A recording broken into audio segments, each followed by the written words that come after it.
Welcome back to Public Forum. In Public Forum today, we're discussing the Occupy Wall Street protests.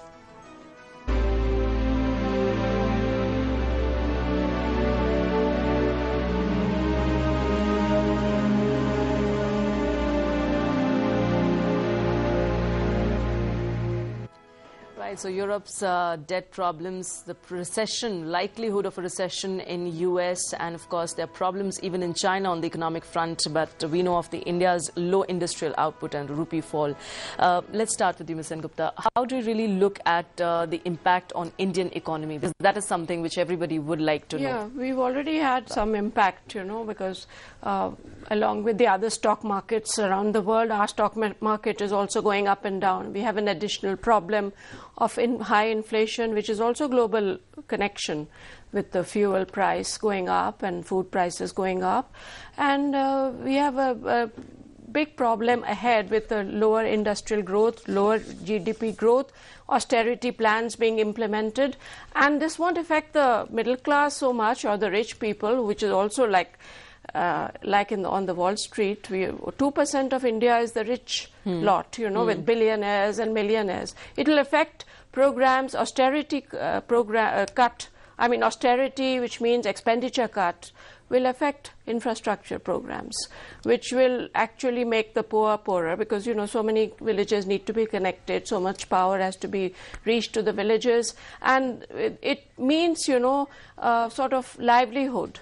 A sort of fallback, or some sort of something impact on the livelihood of poor. So this is going to have some impact on us, and I think 7% growth is just quite likely, and it's not enough to keep the India story going.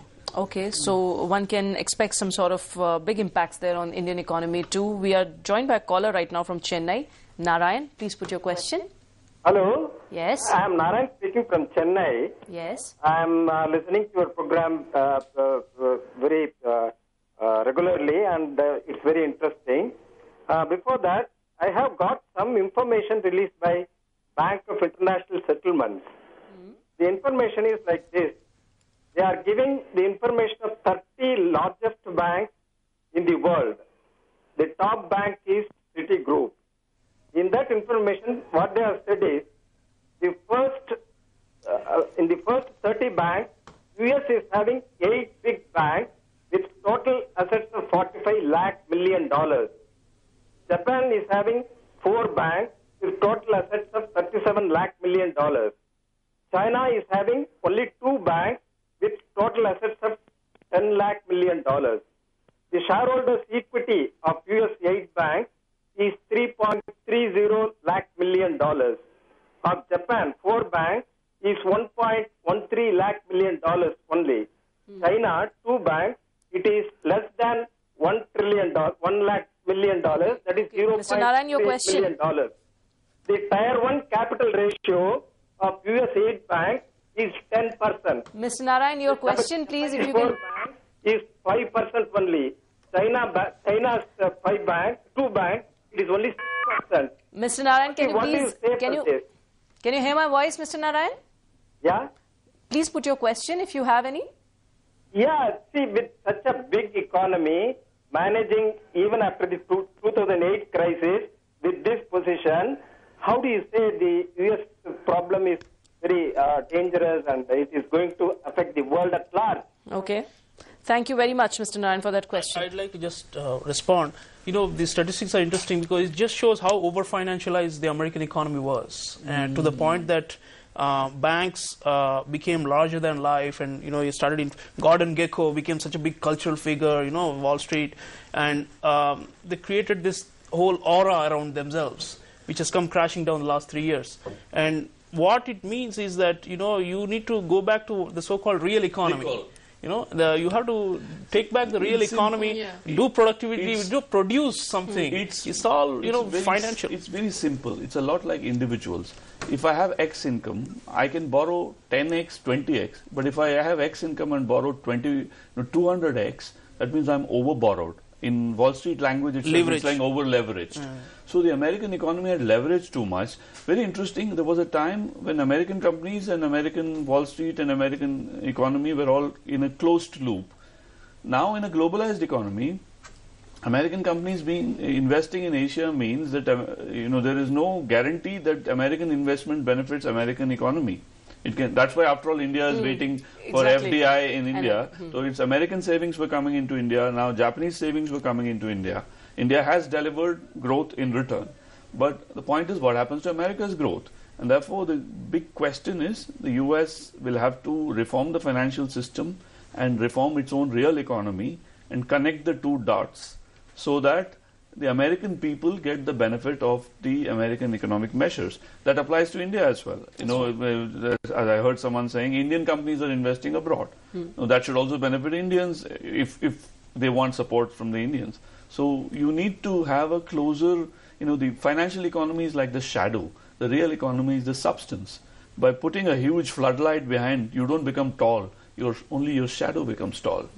That's so right. This is where the analogy lies. That is right. But we know that India's exports to the US are particularly in the IT services. They are going to be, there's going to be some big impact on that, if at all, let's say, recession comes completely in US. We have to look at alternately, now Jim O'Neill has come up with MIST, Mexico, Indonesia, South Korea, Turkey, as the next set of emerging economies, which will generate significant amount of economic activity, productivity, and suck in a lot of capital from elsewhere. So I think, diversification is the name of the game, and adjustments will be made.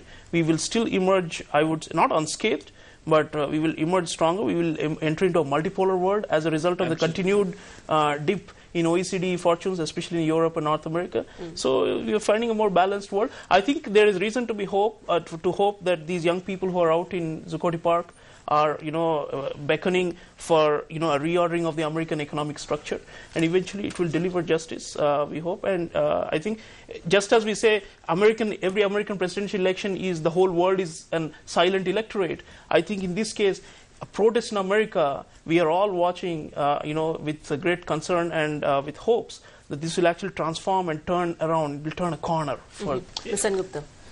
Well, I think we are all watching the Wall Street very closely, because it shows a lot of things. I mean, we've discussed it already, but it shows us that there is hope at the end of the tunnel, and I think something will be done, because it just cannot be unnoticed and it cannot be ignored, and I'm sure all of us are going to benefit from it, because if something is done. Okay, last comments from you. I think we are moving towards a very profound change in the global economy.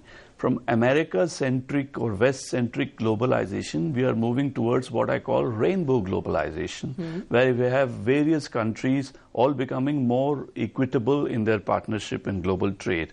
So globalization does not mean an Americanization of the economy or ideas. It means Asia will also play a major role. India will. So this is what we are going through is part of the growing up pains of an economy in which the entire global economy is getting more democratized, at least relative to the past. And where do you think is this protest really heading? Do you think that there will be a larger pattern would emerge at the end of it? I expect so, but America being a democracy, all said and done, the pressures will result in actions above. Okay. What we are going through now is one critical phase in the tug of war between Wall Street and Zuccotti Park, as Okay, certainly. So it's time not only to talk, but also walk the talk.